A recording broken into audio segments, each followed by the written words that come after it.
Assalamualaikum warahmatullahi wabarakatuh. Salam sejahtera bagi kita semua. Terima kasih bahwa hari ini dalam kondisi cuaca hujan terus ya, intensitasnya ya tidak terlalu deras, gerimis-gerimis tapi mulai dari pagi ini.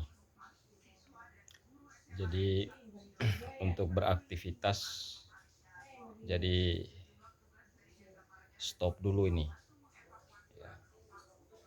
Tapi dalam rangka untuk mengisi ya waktu, kemudian saya coba mengangkat isu-isu, baik itu isu politik yang sedang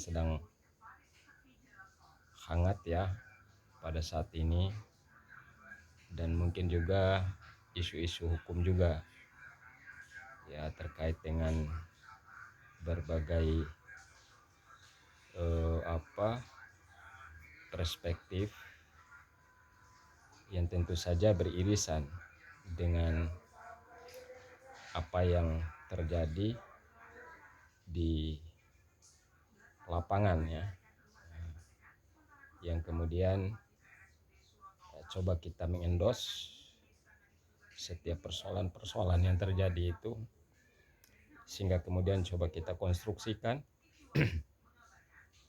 dengan ketajaman ya kan, analisa, sehingga ini bisa kita sampaikan ya kepada teman-teman semua, karena tentu saja bahwa diskusi-diskusi tersebut perlu kita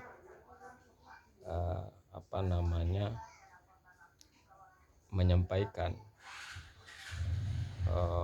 hal-hal yang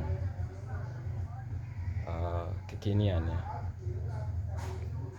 kait dengan isu pemilu ya, pada tanggal 14 Februari 2024 itu, baik itu pilpres, kemudian legislatif, ini pemilu bersamaan karena sesuai dengan sistem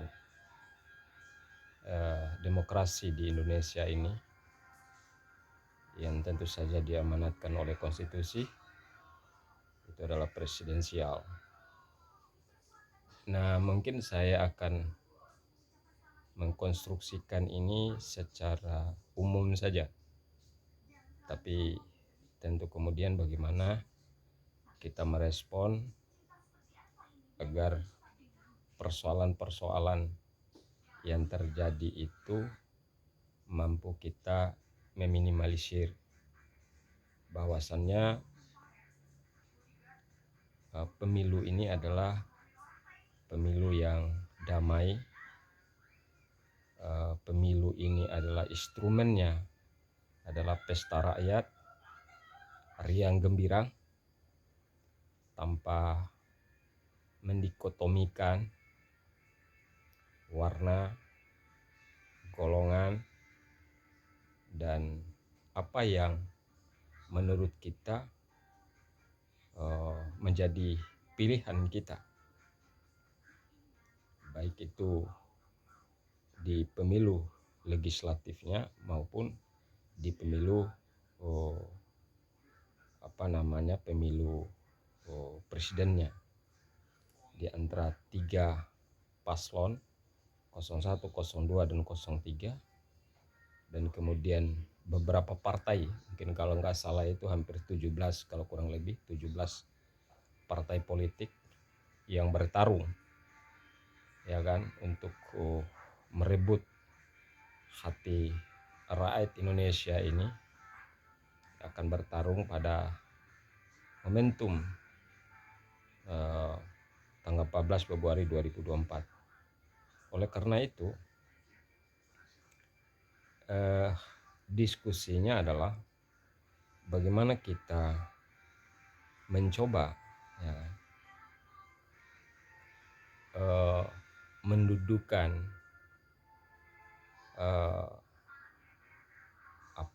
menurut pandangan kita, menurut perspektif kita terkait dengan apa yang harus kita wujudkan dalam memilih figur-figur yang menentukan nasib bangsa 5 tahun ke depan. Kalau kita mengacu pada Undang-Undang Pemilu ya ke nomor 7 tahun 2017 kalau nggak salah itu, ya bagaimana pemilu ini sesuai dengan asas pemilu itu adalah jujur, kemudian bebas dan adil gitu. Nah, ini menjadi satu instrumen, kemudian acuannya itu. Nah, sejatinya kemudian bagaimana sih kita itu untuk memfilter ya figur-figur yang kita inginkan. Tentu saja bahwa kita tidak memberikan satu diksi ya yang subjektif, karena kalau kita diberikan satu kebebasan sesuai dengan amanat konstitusi, bagaimana kebebasan untuk memilih dan dipilih ya kan? Kemudian berdasarkan juga hati nurani.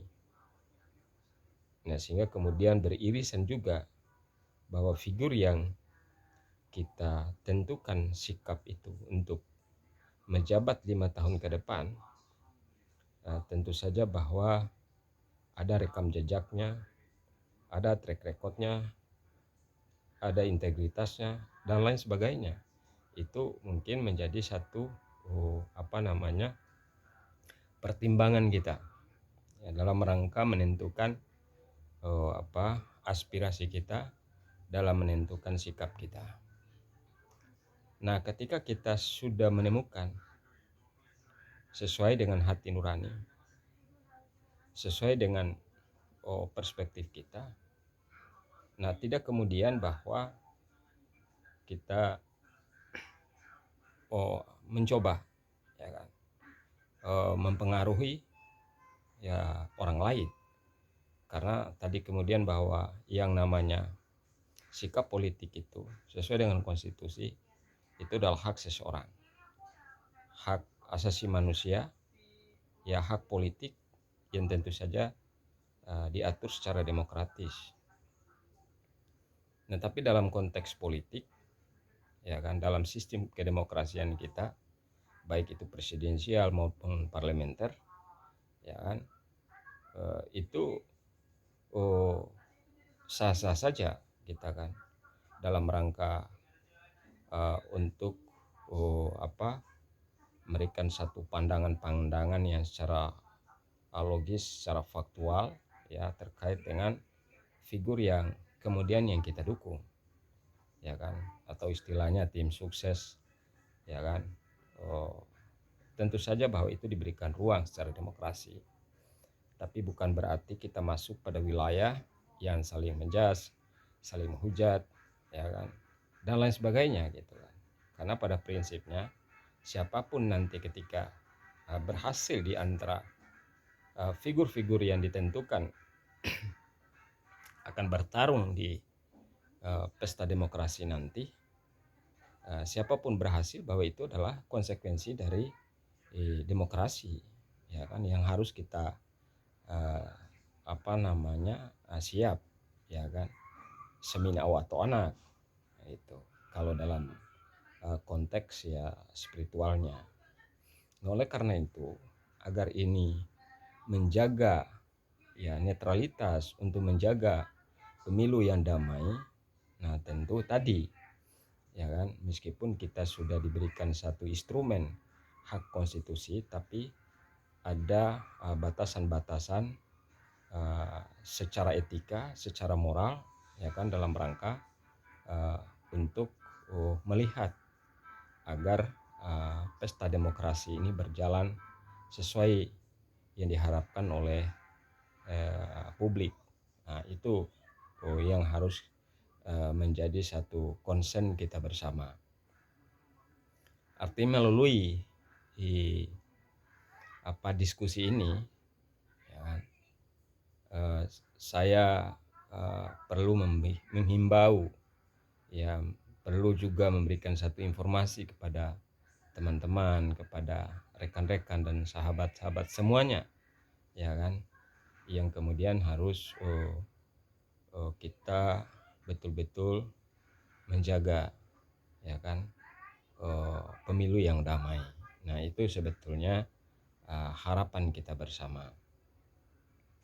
Karena bagaimanapun walaupun nanti dalam perjalanan tinggal beberapa waktu saja, ya kan, untuk sampai pada titik puncaknya pesta demokrasi itu, ya kita perlu menjamin, ya kan, lalu kemudian bagaimana kita memberikan agar rasa aman itu semua pihak gitu.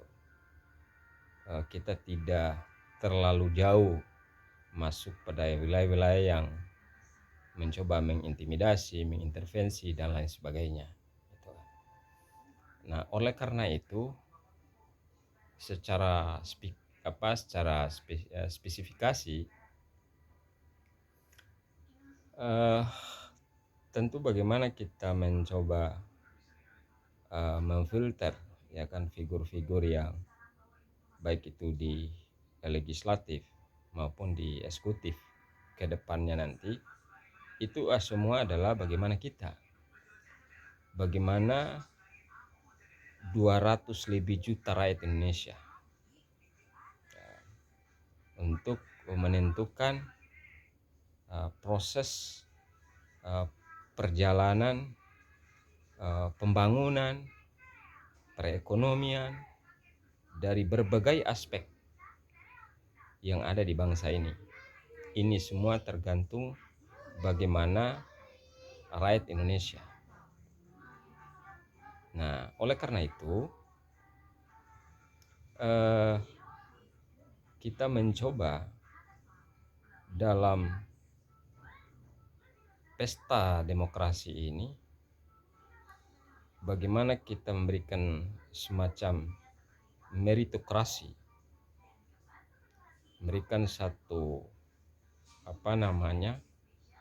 cara dan tujuan agar itu menjadi satu konsep, satu gagasan yang tentu saja bahwa dengan harapan bersama, yaitu limiting of mind, bahwa rakyat Indonesia ini bagaimana untuk mencapai satu tujuan yang sama. Tidak ada tujuan itu yang berbeda-beda, karena tujuannya sama, bagaimana melahirkan sebuah kepemimpinan yang demokratis, ya, yang konstitusional, sehingga ini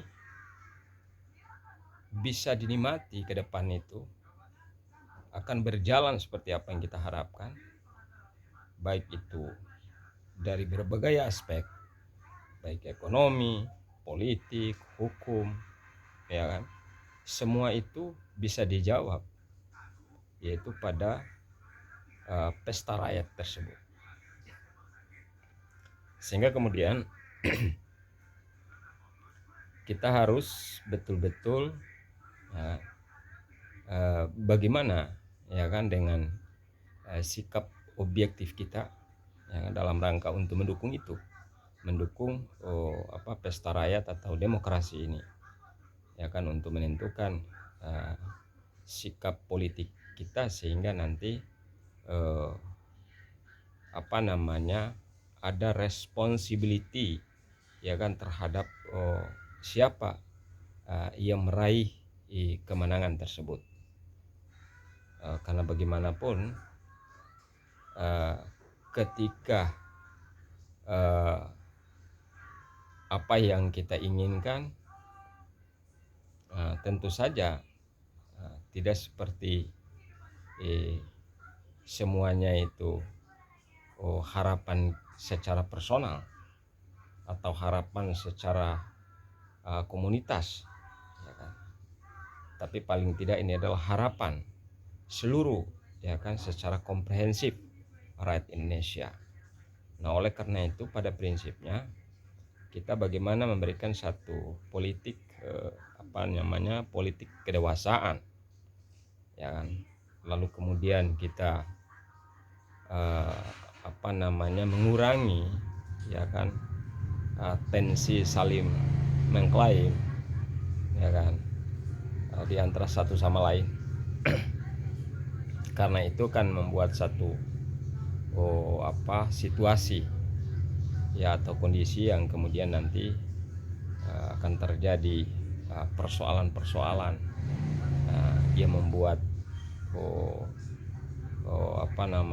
pemilu tersebut menjadi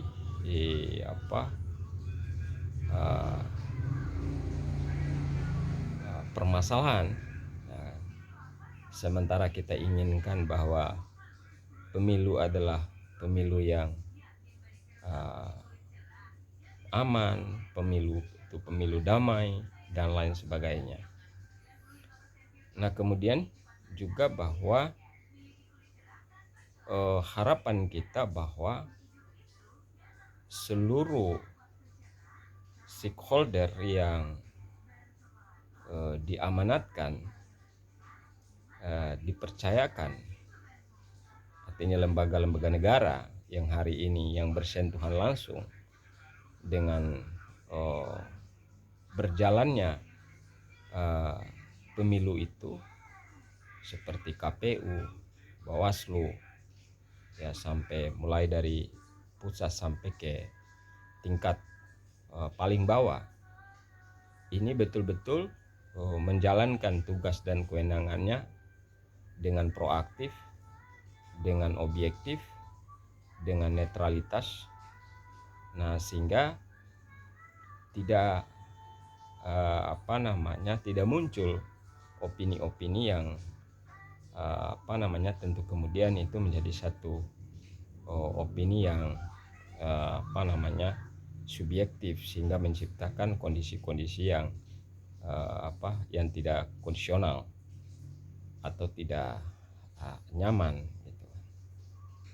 Oleh karena itu harapan kita semuanya bahwa seluruh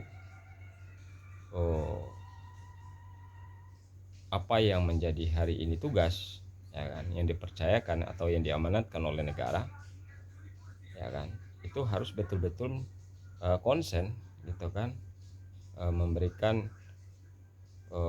rasa pertanggungjawaban terhadap rakyat Indonesia dalam rangka untuk menjaga objektivitasnya, dalam rangka untuk mengawasi, untuk melaksanakan tugas dan kewenangannya, untuk menyongsong atau mensukseskan pemilu damai di tanggal 14 Februari 2024. Nah, oleh karena itu kita banyak sebetulnya kalau kita mau diskusi secara spesifikasi ya spesifik gitu kan, tapi ini kan kurang relevan ya, mengingat apa yang saya sampaikan ini kan hanya sekedar apa yang menjadi pemikiran saya yang terlintas ya, sehingga kemudian ini harus di apa namanya di mengejawantahkan isu-isu ini, pesan-pesan politik ini untuk agar kita respon bersama. Karena bagaimanapun kalau kita flashback belakang, Indonesia ini adalah negara demokrasi yang tidak seperti pengalaman ya berdemokrasi seperti di Amerika, yang kebetulan bahwa Amerika itu adalah sudah negara yang sudah puncak ya kan levelnya dalam rangka untuk melaksanakan demokrasi gitu. Meskipun di sana itu berbagai dalam konteks berdebat ya kan, para figur-figur yang untuk meraih kepemimpinan itu menjadi orang nomor satu di Amerika. Di dalam kontestasi politik itu adalah biasa-biasa saja, karena mereka sudah berpengalaman, mereka sudah duluan menerapkan sistem demokrasi yang tentu saja hari ini sebagai satu acuan bagi negara-negara yang lain.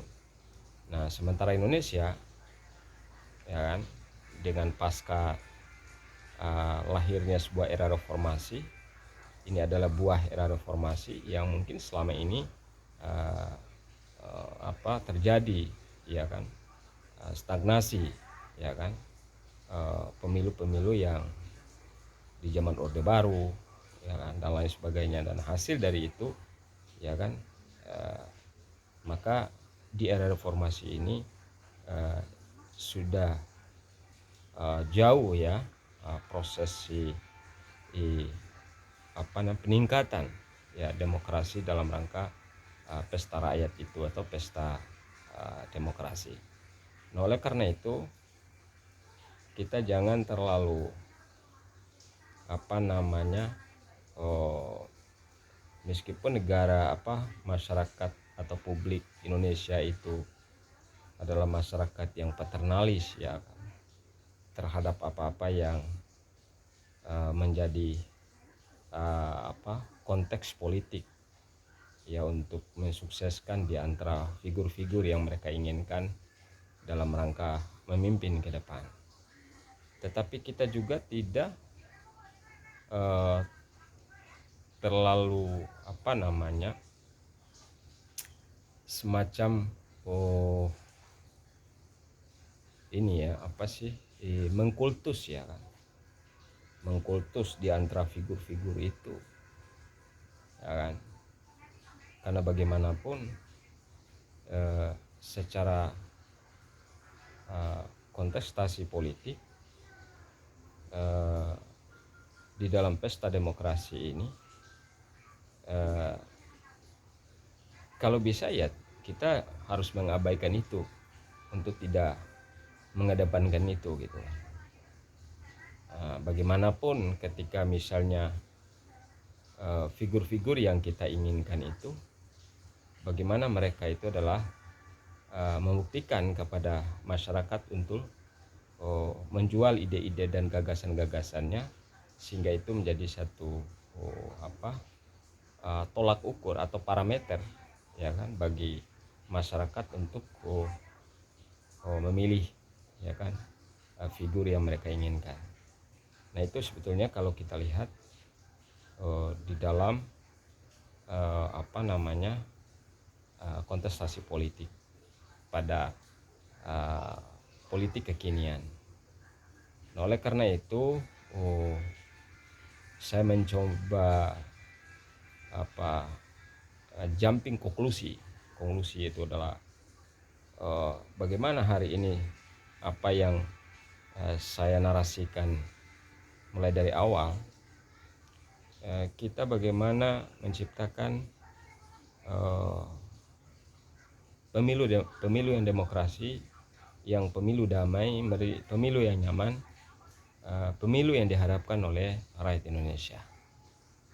Oleh karena itu, semua kita konsen, ya kan, menggunakan hak konstitusi kita sesuai dengan amanat Undang-Undang Dasar 45, ya, dalam rangka untuk mendorong siapapun nanti itu menjadi hasil kontestasi politik di 2024 ini, bahwa itu adalah putra-putra terbaik, anak bangsa yang memiliki legitimasi, ya kan, berdasarkan Undang-Undang Dasar, Undang-Undang Kepemiluan, dan berdasarkan dipilih secara demokrasi, dipilih secara konstitusional. Oleh karena itu, mari semua harapan kita bersama agar tercapai dan terwujud. Terima kasih. Hanya itu saja diskusi, walaupun ini tidak menyentuh substansinya, tapi paling tidak kita menangkap isu-isu yang tentu kemudian itu menjadi satu instrumen kita bersama. Mohon maaf, terima kasih. Jangan lupa like dan subscribe YouTube Beni Ompu Sengaji Official. Terima kasih. Assalamualaikum warahmatullahi wabarakatuh.